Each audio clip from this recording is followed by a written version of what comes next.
Dogworks Radio is sponsored by Alaska Dogworks. Check out their website at alaskadogworks.com.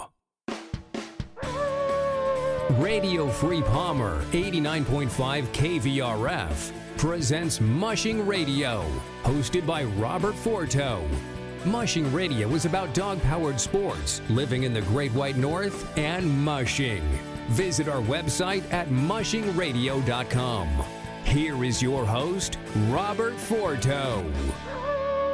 Hello and welcome, everybody. This is Robert Forto, and you're listening to our continued Iditarod coverage here on KVRF 89.7 in the Mat-Su Valley. Radio Free Palmer.org is our live streaming site, and you can find all of our episodes over on dogworksradio.com. And today I am hosting from a hotel room in the middle of Washington with terrible Wi-Fi and echoes bouncing all over the walls, so I apologize if the audio is not the best.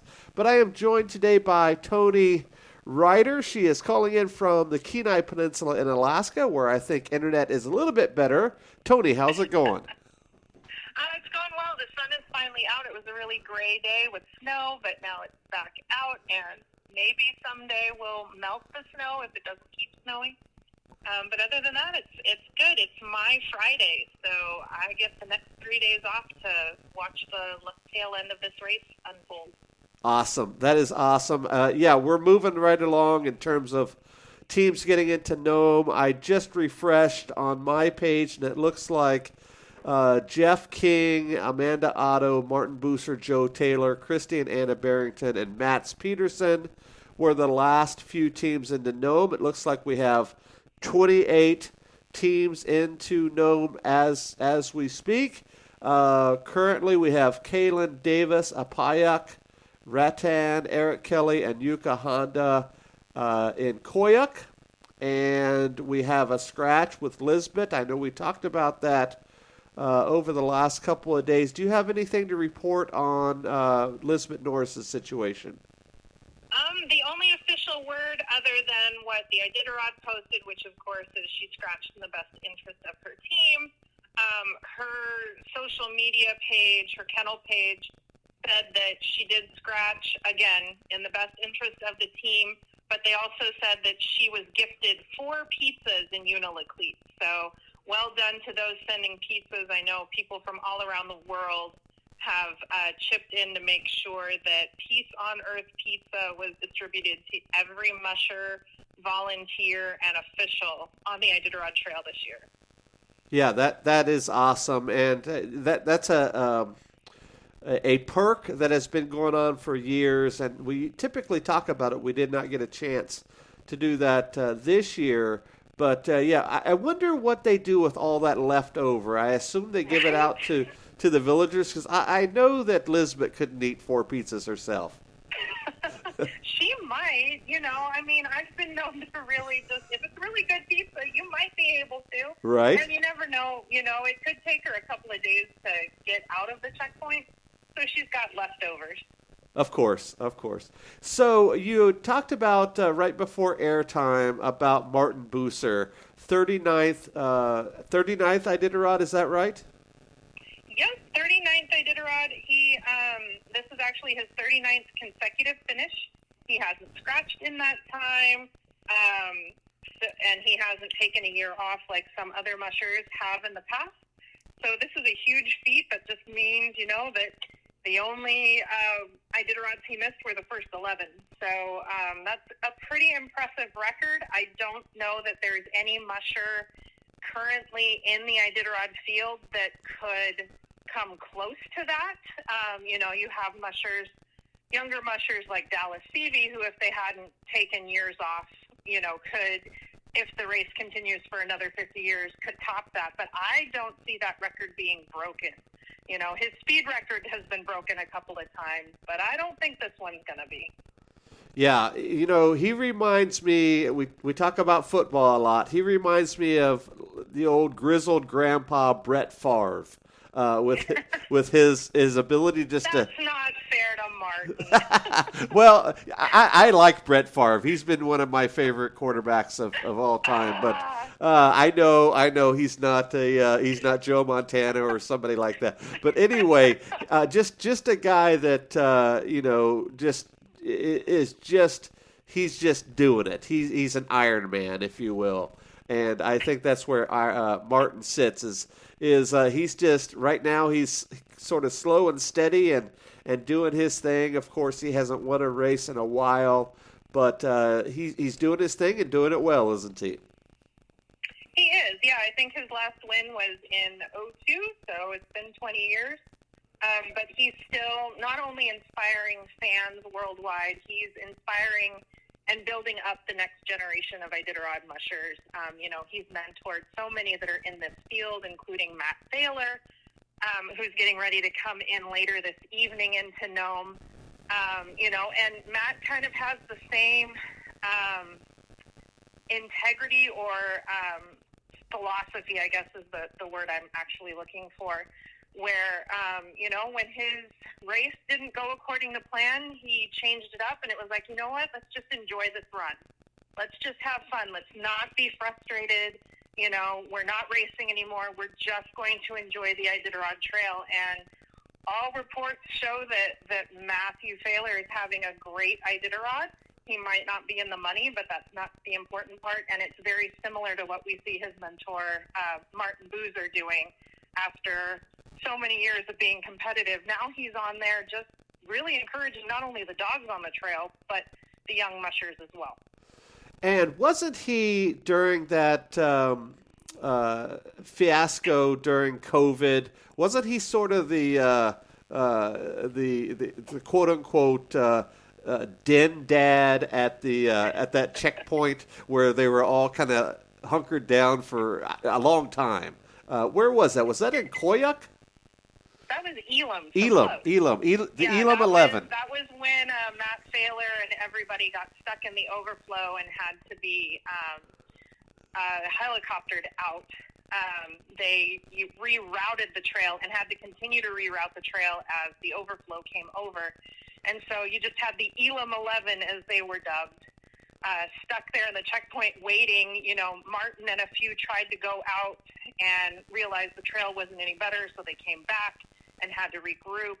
I think it added a couple of days at least to their race, but they made it to Nome, and they all said they wouldn't have made it had it not been for Martin being in the back of the pack.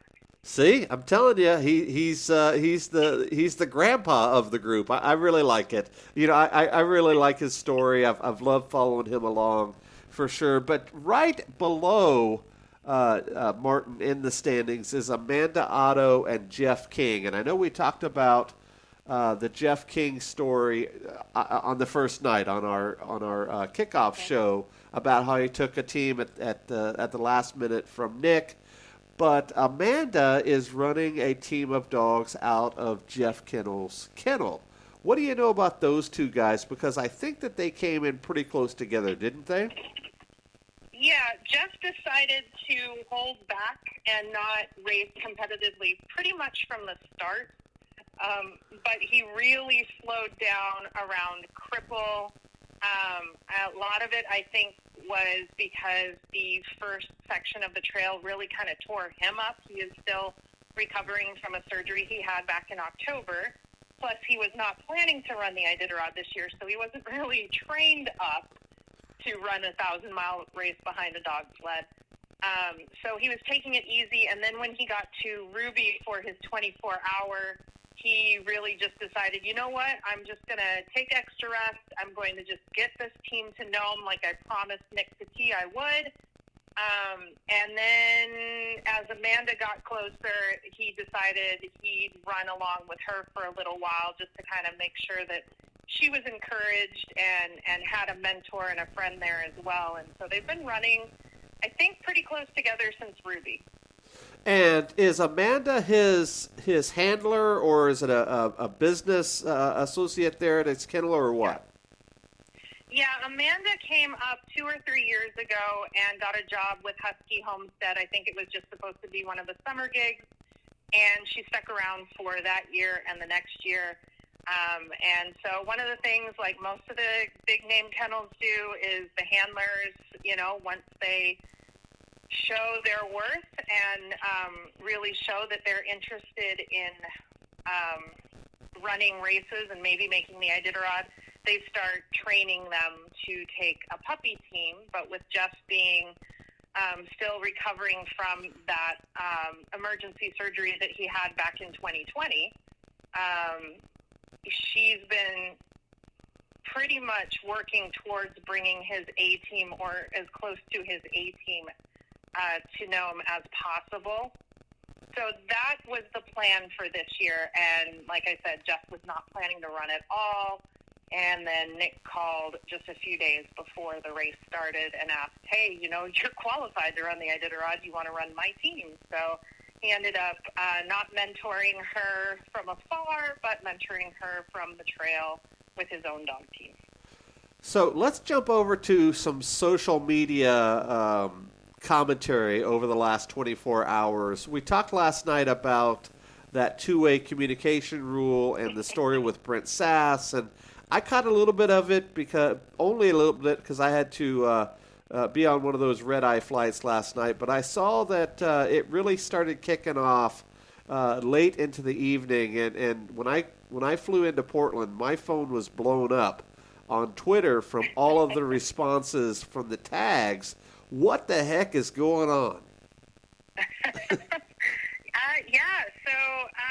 I think people started noticing, like we did, that Brent had admitted that he had been coached, which until recently was a huge no-no in Iditarod, and really a lot of the main races. You don't call home and get coaching advice, or where your competitor is out on the trail. And so it's a huge change to have, especially the champion, admit so freely that, oh yeah, Mike Ellis, my buddy, he texted me and said, hey, Dallas is getting really close, start heading for Nome. It's one of those things. I saw a comment, I think, from Danny Seavey saying, look, nobody liked it back when Brent was disqualified for having a two-way communication device, aka an iPod that could go on to Wi-Fi. So this is the response to this. This is what you're going to get. If you don't want the disqualification because he has an iPod, you can't then also be upset that he now is allowed to use said communication devices to do whatever it is that he's doing. He's probably not the only musher doing it. I can recall when the rule first changed and there were mushers that were upset about it, the first thing out of their mouths were, well, then, you know what, I'm calling home. I'm getting a pit crew. So this isn't something that should be as shocking as I think so many people find it. I'm not a fan of it, and I think there was a little confusion after our podcast last night. I'm not a fan of the idea. I understand why it's happening and why it's allowed.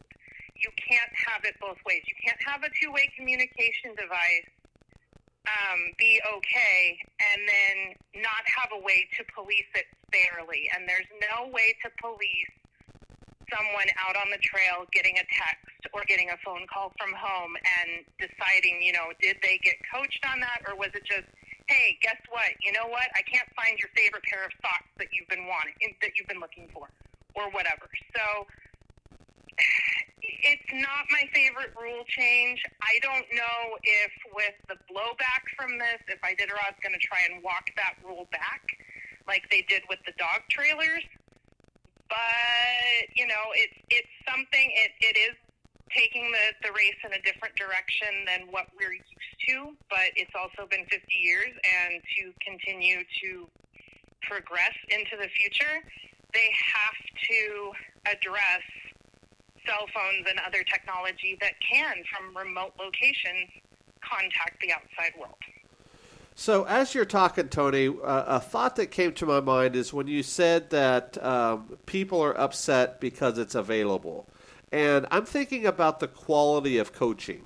So, for example, if Dallas called Danny and said, hey, Danny, give me advice on XYZ, whatever it is, that call would go much different than if I were to call my daughter, who was my handler for Iditarod.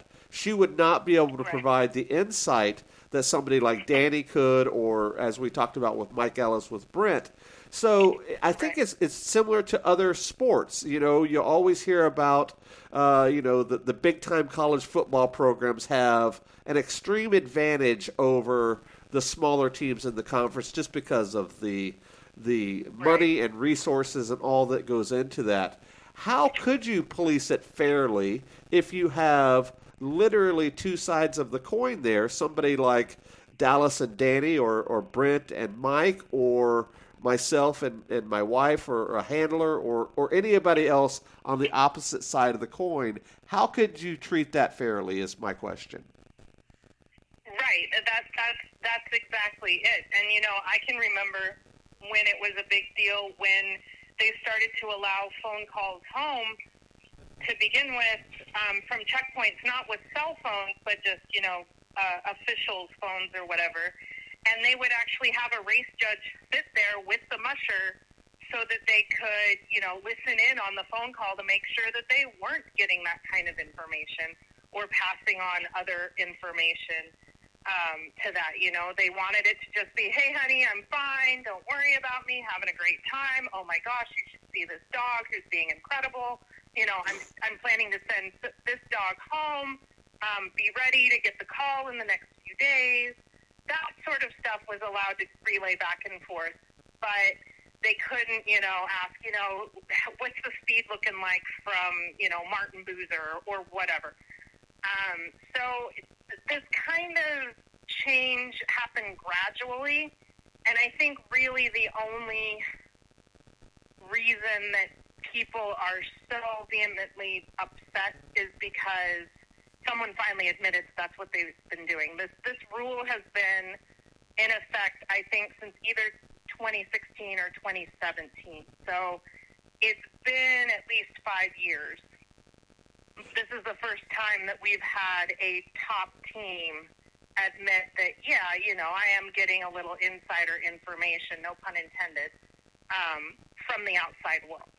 But as other people have pointed out earlier, they're used to getting, standing reports. Somebody said that they saw in one of the checkpoints, I did not see this on a video, but, Dallas took out his phone and took a picture of the sign-in sheet in one of the checkpoints. So it's not like that information isn't already available to the mushers.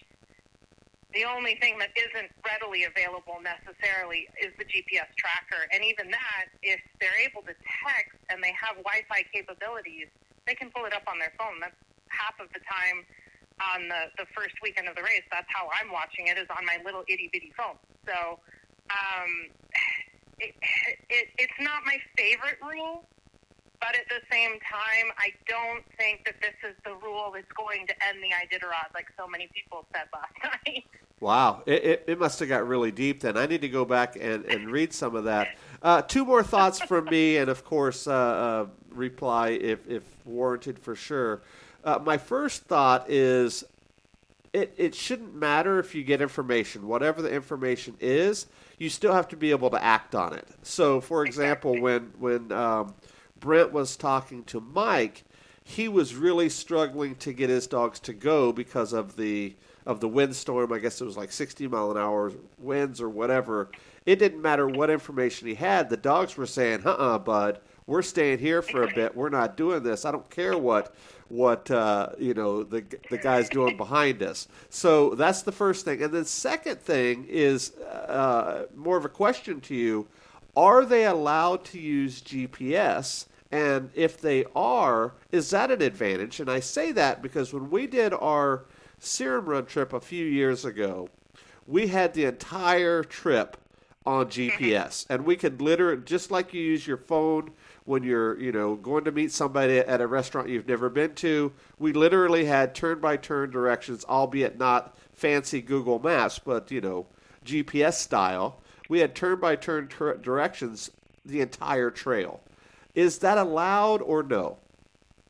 My understanding is that it is, and it's been that that way for even longer than the two-way communication, because I do remember, and I don't actually know how, like, Garmin's work. That, again, sounds like math and science, and I'm more of a creative writer type and a photographer. But my understanding is sometimes they would give them the wrong coordinates for where checkpoints were, especially cripple.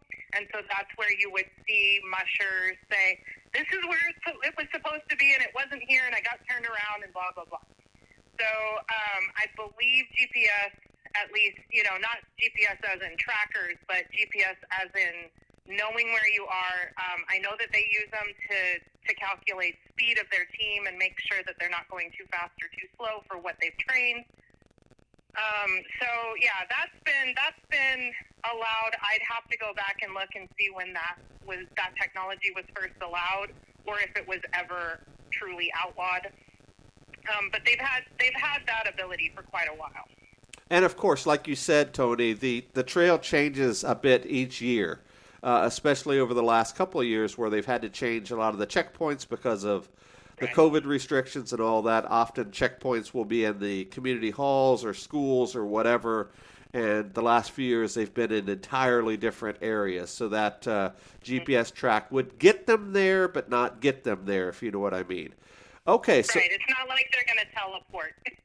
Right. So let's talk about another story that really has the fans in an uproar, I guess, last night, and that's about another lost dog. And this dog was dropped in Ruby. The musher continued on. So remember, we said that a musher can continue on once the dog is dropped and in the care of the folks at the checkpoint. So remember, a few nights ago we said if a dog gets loose on your team, you cannot proceed until you find that dog. This is not the case here. This dog was dropped, ready to be flown out or whatever, and then it escaped. And it happened in Ruby. And I guess there's a lot of pushback because, number one, there isn't some type of massive search party going on like there was in Anchorage for the dog that got loose about a week ago, I guess now. And I guess this is the third dog that has gotten loose, has escaped. So what do you know about this dog and what's happening with the fans? Sure. So this is the third one that we know about this year. The first one, of course, was Richie Deals. Then another one happened in Ophir that was kind of not hush-hush, but it didn't get the attention that Richie's did or that Sebastian's is now. That happened in Ophir. It was one of Matthew Thaler's dogs. Liz Thaler, who was already in the back of the pack doing her work with Insider, she went to Ophir and was able to coax the dog to come back, and they showed pictures of her with the dog in the airplane.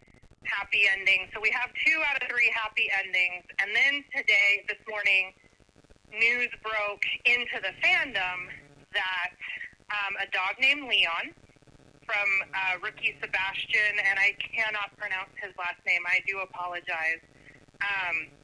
He's from France, or I believe France.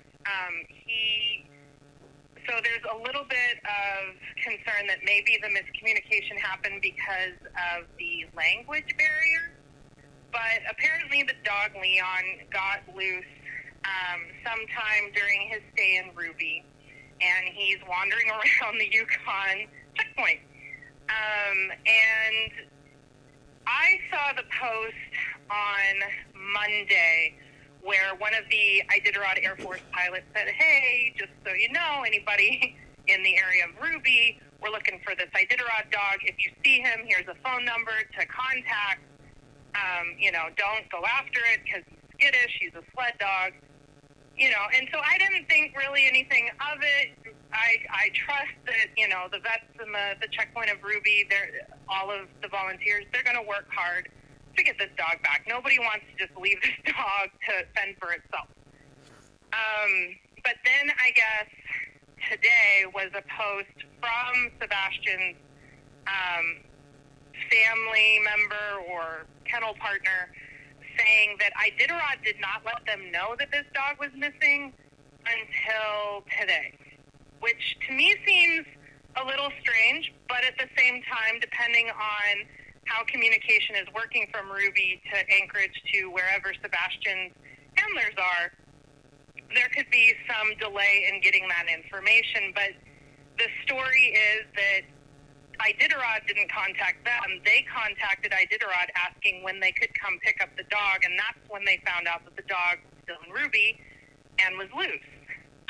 So they started a massive social media campaign. You know, if you see this dog, don't approach it, just call. You know, one of the handlers is up there in Ruby trying to find the dog.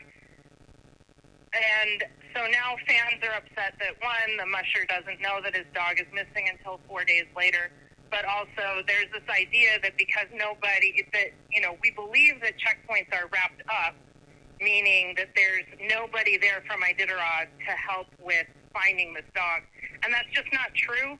When we're talking about these more rural, off-the-road system checkpoints, a lot of the volunteers and the heads of those checkpoints live in the community. Ruby is a well-staffed or volunteer-friendly checkpoint, and they are out searching for this dog. One point that it was Quince Mountain actually is on Twitter and trying to explain how dog drop works on the trail. He's actually worked that. And he mentioned that, you know, they're off the road system where we had Richie Deal's dog being, you know, just flashed all over the news and, you know, getting this massive search party. Internet and TV doesn't really translate as well out into the rural community. You're going to get more attention by word of mouth. And so that's what they have been doing from my understanding. And they are out searching. The last post that I saw said that the dog has been spotted still around Ruby. He's just too skittish and doesn't want to come. So it does sound like they're on the right track. It's just that they haven't actually obtained the dog yet. They haven't contained him. Yeah, it's an interesting situation, and I've been to Ruby. I know the topography there and sort of where it's situated in terms of what's around it. The next checkpoint from there is quite a ways away, which is Galena. And I know we talked about the dog that ran literally all the way home from Finger Lake or Rainy Pass or wherever that was several years ago. That is a much different trail over there than it is from Finger Lake or even Rainy Pass.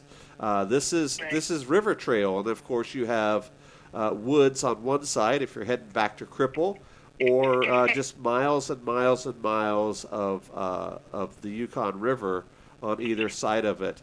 You had mentioned the people that man that checkpoint there, Billy Hona and Nate Titus. I believe Nate is Billy's nephew, if I'm not mistaken. I'm friends with both of those guys from our Serum Run trip. And, they take this very seriously, and of course, they will do whatever they can to find this dog. And I guess my only other point I need to make, and this may not sit well with fans, but these dogs are not your golden retriever. These are very hardy dogs that they live outside. They're definitely well adjusted to the temperatures, so on and so forth. They're not the Labrador. They're not the German Shepherd. They're not the golden retriever that you have sitting on your couch. And it's a different perspective. And with that, good, bad, or indifferent, sled dogs are treated differently than your golden retriever, at least in the way that that they're given leeway whether they run off or not. Hey, there's a common say, he'll come back when it's dinner time. That's a very common refrain in the sled dog world, because they will. They know where they're supposed to be, and often they'll come back, even if where they're supposed to be is that checkpoint where they ran off from. Of course, they are much more skittish than that golden retriever as well. So I hope that the dog is found. We'll see over the next few days what happens there, but there's not much that Sebastian can do. I mean, he's 100 miles further down the trail from Ruby or so, right? Yeah, he's on his way to White Mountain, so it'll be interesting to see what he decides to do once he gets to White Mountain. I know in the past when something like that has happened, there have been mushers who they get to a main hub checkpoint and they're like, all right, well, I'm scratching to go look for my dog. Yep. And it does sound like Sebastian is, most of his dogs aren't those, bred from generations of sled dog lines. He does boast that some of his dogs do come from the animal shelter. So I think that there's a different bond there than someone who maybe has more experience with how things go. But also, we're coming up on a week, and this dog still hasn't been caught, supposedly. So I could see where a musher decides, to drop the race and go find the dog. Yeah. Again, I hope they find it. I don't know if it's a male or a female. You said his name was Leon, so I'm assuming. Yeah, I think it's male. I think the post said that the dog is male. Okay, well, I hope they find him, and of course, I'm sure that they will send out the forces as best as they can. Okay, any other stories before we get to our musher of the day? Let's see. Nope, I think we got everything. All right, so again, I do not have the internet that I expected I would have when I got here, but let's talk a little bit about Pettersson. He is a dog musher for more than 30 years. He runs a tour business out of the world-famous ice hotel in Sweden.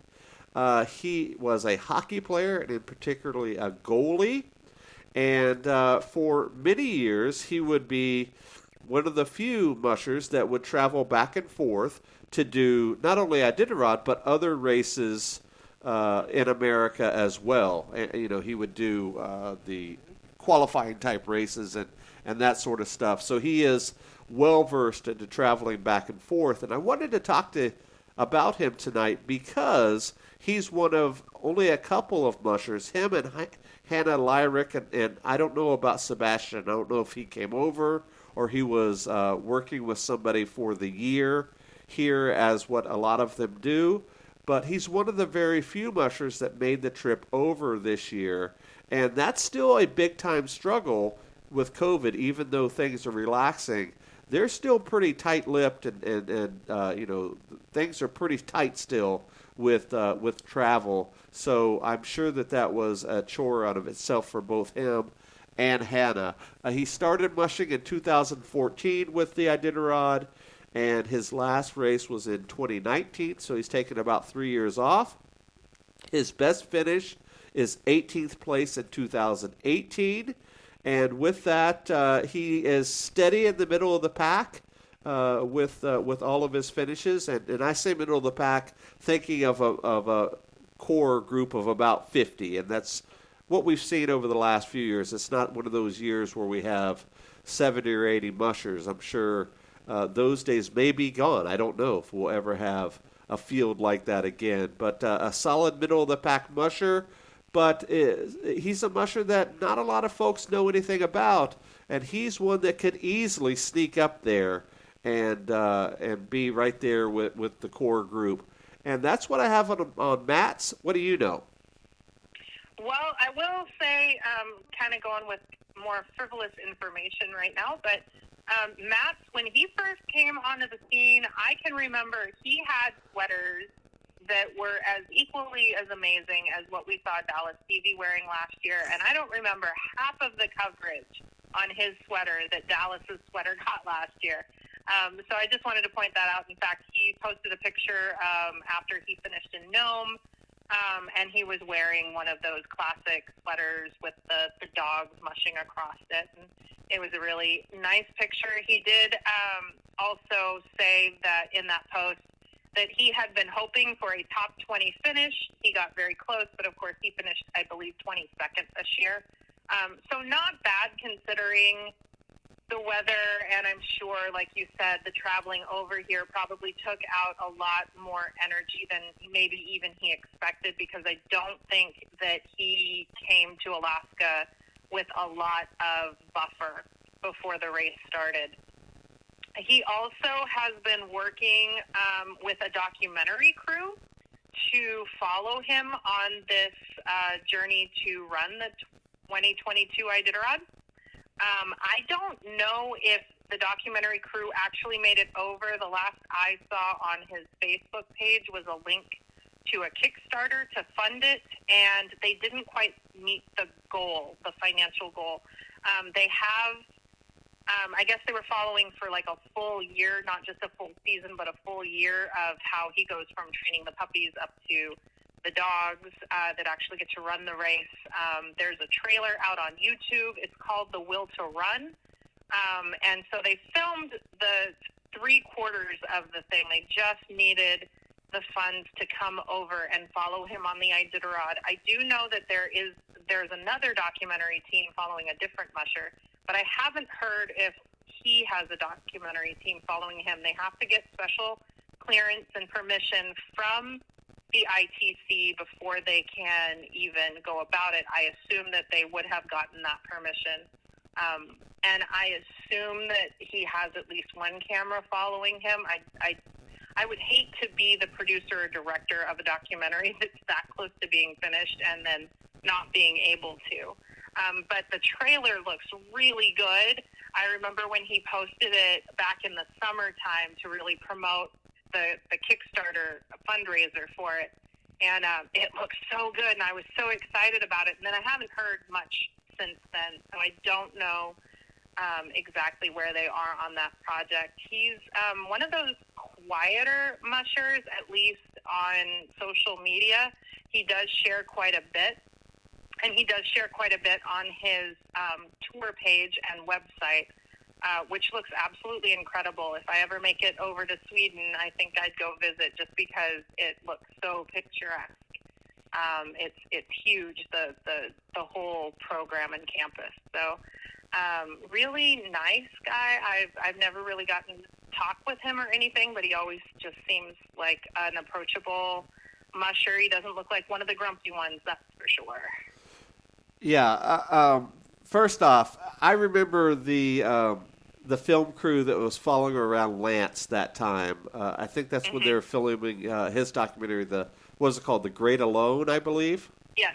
Yep. And all those fancy rigs that they had, in particular at the ceremonial start with those fancy gimbal rigs, and it was right out of Hollywood. It looked like with what they were doing, and that's a heck of a documentary that they did on Lance.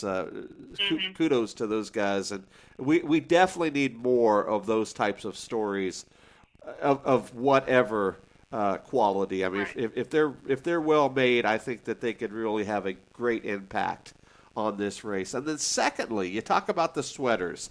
I don't know why here in America we cannot have those cool sweaters that they have over in the Scandinavian country. I hate sweaters. They're itchy. I don't like them.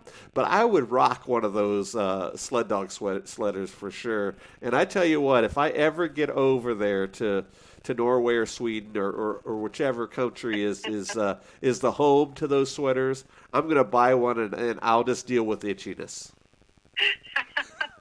No joke, but it's funny. This year, I swear, everyone is wearing one except Dallas.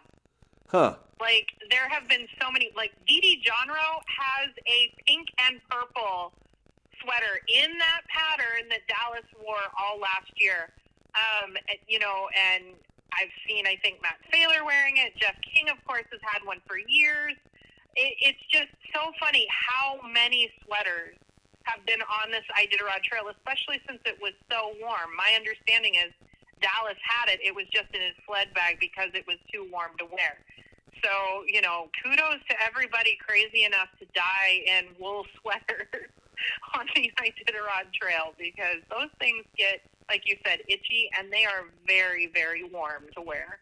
Yep, Toni, I sent over a map to you a few days ago of the countries that have been listening, and those Scandinavian countries are high on the list in terms of downloads. So, if we have any folks that are listening to us that live in that neck of the woods, I would be happy to pay whatever it costs to get one of those ultra cool sweaters sent over to us in Alaska. And hey, we'll even get one for Toni if she'll just promise to wear it for a photo shot for the radio show. Sounds good. I'll wear it at least once. Very good, very good. All right, so we are almost finished with our coverage. It is Thursday, so we have 3 more shows left, and we have to pick a Musher profile of the day for tomorrow, and we have a couple of folks on our list. And I am going to let Toni pick this one since I picked Matt's. I know you and I talked about who we have left. Who would you like to profile for Friday? I would like to profile Apayuk Reitter. I'll have to learn her last name. I was thinking of her dad for a second there. I was like, I should know this last name. I know that she has a lot of fans. She's an amazing photographer, as well as dog musher. So I'm looking forward to sharing her. I know a lot of our listeners are a huge fan and supporter of her and her race. She's running dogs out of your life, Seth Olson's kennel. So it'll be fun to talk about her tomorrow. Looking forward to it. And did we miss anything before we hit complete? I don't think we've missed anything. All right, guys. Well, I appreciate you sticking with us tonight. I know there's a little bit of audio issue. I promise I will do what I can to fix this for tomorrow, even if I have to host it in the rental car.